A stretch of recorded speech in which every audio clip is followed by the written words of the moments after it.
Hi, today we're gonna be talking about the algorithm and how it makes us feel like we are failing as an artist. So if you click on this video, you have probably struggled with these stuff, that your art is not getting anywhere even if you try, that maybe you are doing something wrong or you are not taking the right steps, the magic formula, the perfect timing. You probably felt very frustrated and sad when trying to fight it back because, yeah, I have felt it too. I was in my teens when I started posting online on DeviantArt. It was the start of my journey to share my art with the world, and at the time, I had a hard time deciding what to share since I thought my art was not good enough and I felt kind of ashamed of it. So the few ones I got to post were with the utmost illusion. I said to myself, this one will work out, everyone will like this. But even though I had that hope with each drawing, I still hold to the idea that when I get to the point my art got super good, things will get easier and I will reach lots of people. Simple as that. Until I got to the point I started liking what I drew and my style, but nothing changed. Maybe I didn't do the right moves when I had the opportunity, or maybe it was just unlucky, and also maybe just things in life got in the way. The internet before was a kinder place to grow or to reach people who actually saw what you created. But now, even if it's still possible for artists to reach a big audience, it's also much harder for smaller artists to feel like you're actually creating a solid community instead of instant fame that will vanish the moment you stop being consistent, pleasing the algorithm, or just lucky. Because even if it's luck or not, it does feel a lot like we are all tossing a coin to see if it will land the right way. And if you are already doubtful, it can crush your spirits. I had my moments where I will start thinking that no matter what I did, it will all lead to failure, since that seemed to be the pattern with my art. So, why did I even bother to express so much? I didn't want to feel hurt by the results anymore.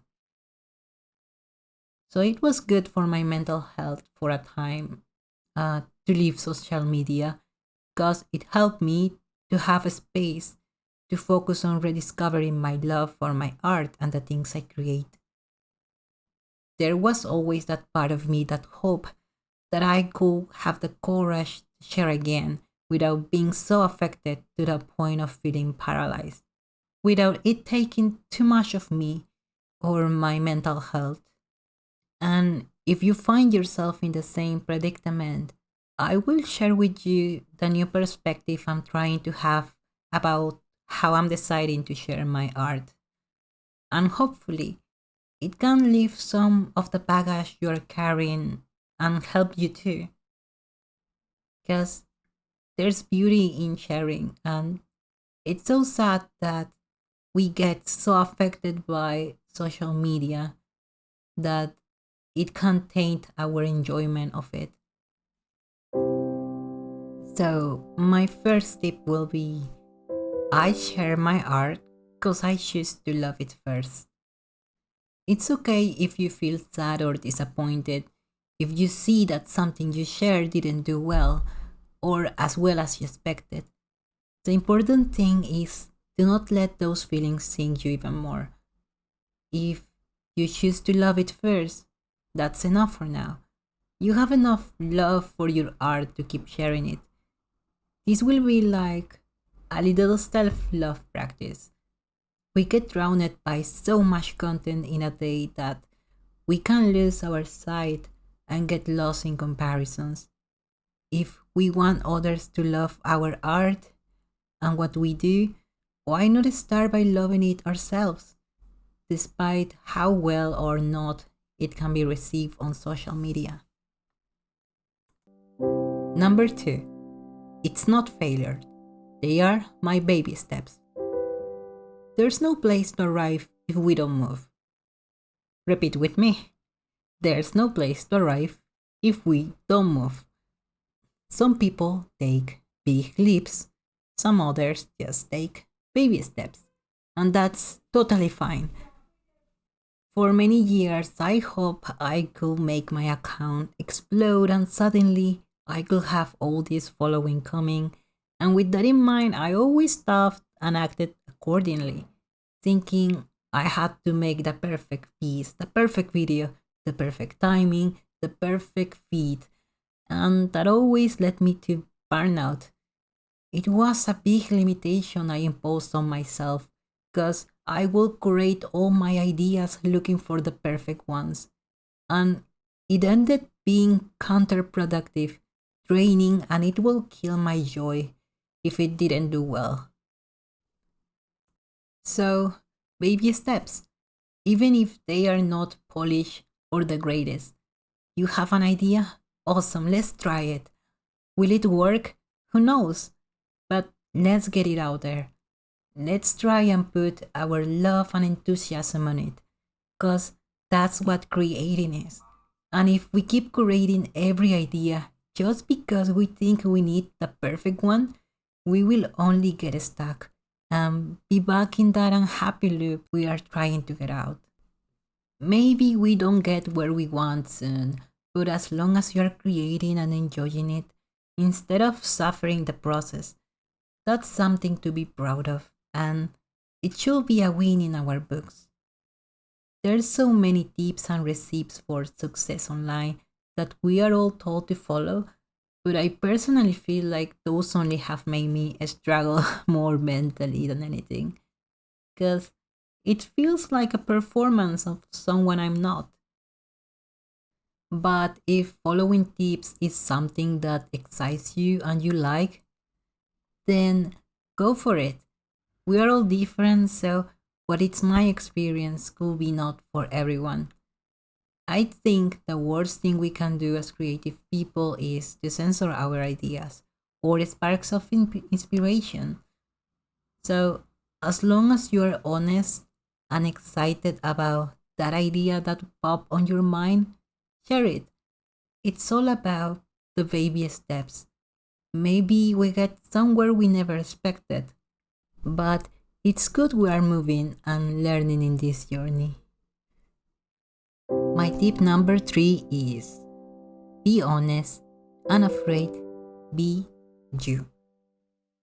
One of the most difficult things for me has been to open myself to share without shame, to be me without being scared of being seen or being judged or looking silly. Why hide who you are? The people who resonate with you will stay, and the ones who don't will leave. And that's the best outcome of being genuine and sharing with your heart and without fear. So, one thing I do to train myself is that the moment I get excited about sharing something or about an idea that I like, and my brain goes, what if it's stupid? Am I being too much? What if everyone ignores it? I stop and rethink. This is my sign to actually share it, because that's the voice that wants to hide the person that I am. If you are excited, if you feel that you want to share this part of you with the world, do it. Don't let that voice tell you otherwise. Let the right people come for who you are, not for the curated version of you. Try things, have fun, and discover what works for you.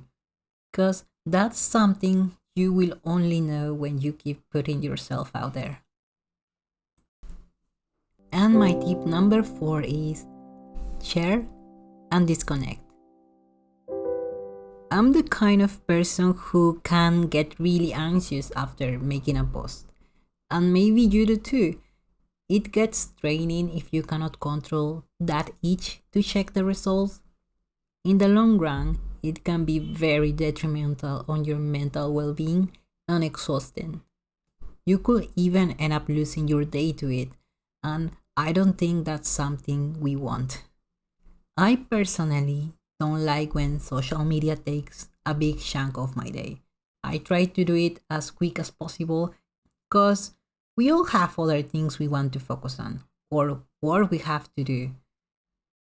My rule is that after I post, I think of it as a little paper plane thrown in the air. I don't need to see where it will land. It's not on my control anymore. And that's okay. Wherever it arrives, it will get there, even if I look or not.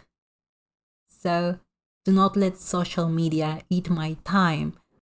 I tell myself I will look after 1 hour or two, knowing I'm prepared to go back to it and I won't let it get to me as hard if it didn't go as I expected. And if it helps you, you can also deactivate notifications. Now, I asked my followers if they wanted to share their experience or feelings about the algorithm and social media for artists in general. So, here are some of them. Theo says, sometimes social media feels like yelling into a void. You don't feel hurt or people forget about you quickly. I think the biggest struggle I have is I feel like even when I'm being encouraging or engaging, it feels one sided by many people, especially on newer or smaller art platforms. I try to engage, leave comments and likes and shares, but I don't get almost any back. Places like Artful and Kara feel like this. I don't engage to get engagement back, and one shouldn't be entitled to it. But at the same time, I can be somewhere for years and still feel very unseen. I still post and engage because that's fulfilling to me more, but it feels lonely. But I've met a precious few that do feel like we have connections, and I'm so grateful to them. I think what Theo says is very true. When you are looking for community instead of a spotlight, it's like the internet has turned into a place where everyone shouts over others and gets very overwhelming. And yeah, I agree how you said nobody's entitled to get something back, but I also understand how the internet has turned into a place that can feel very lonely when all you want is to share a passion and not get into being a content creator. So what do you think? Have you felt like Dio too? Also, I want to say that Dio has various interesting and pretty crafts, and it's overall such a lovely person that I feel very, very grateful for their support. Now, next one is Moon. They say, I think seeing reposts of others' creators' content taking more likes than the OG artists can be disheartening. I also remember seeing this fandom AI made OC getting really popular, and that was annoying too. I'm sure others who have the same feeling as me that can word them better, but overall, it's disheartening to see work stolen getting more attention than those who actually have created and made good creations. Yeah, this is something I have also seen. Like, I remember there was this beautiful animation that got reposted, I think on TikTok, and it got viral. But the creator post with the same animation didn't even get that amount of views or recognition. Luckily, it got discovered, and I think they could receive the credit they deserve, but that is very awful to see happen. So next one we have Misius Go, who says, I think social media is a double-edged sword. While it's great for sharing your artwork and interacting with other people, the way it's evolved, it feels like art and people have become a product, a bit plastic somehow. But still, I do enjoy finding other artists' works and passions. That indeed is the best part. Yes, I think what's safe as a smaller artist is how we can find each other, even if it's just a small circle. Miss Yusko is an awesome artist with such an unique style and artistic view that I really admire them. So thank you for sharing your experience here. And lastly, now we have Hiro who says, well, I'm going to translate this. They say, well, when I drew before, I had a bad experience of, can you make a commission of my son? Okay, yeah, I think this is the scammer ritual we all go through. That's also something very annoying about being online and when you are waiting for someone to notice that you make commissions. And then these scammer bots come and destroy your illusions. So those were the experience and thought my followers wanted to share. Um, and that's it for this section. So we are going to just make the intro to end the video. Intro to end the video. I mean, you know what I mean. In these years, social media is saturated and it's hard to feel like there's a space for what we try to share. I still find myself doubtful on my own creations. So that's why I'm also doing this video for myself. If you have something you want to share about your experiences with your social media and sharing your art and how it makes you feel, or if you need a space to vent or add anything to what I said, please share it in the comments. I hope we can all come together to lift our spirits so we don't get crushed by the weight of this fast-paced war. And that's all from me today. Keep creating and don't let the algorithm um, get you. You are doing amazing. Thank you for watching.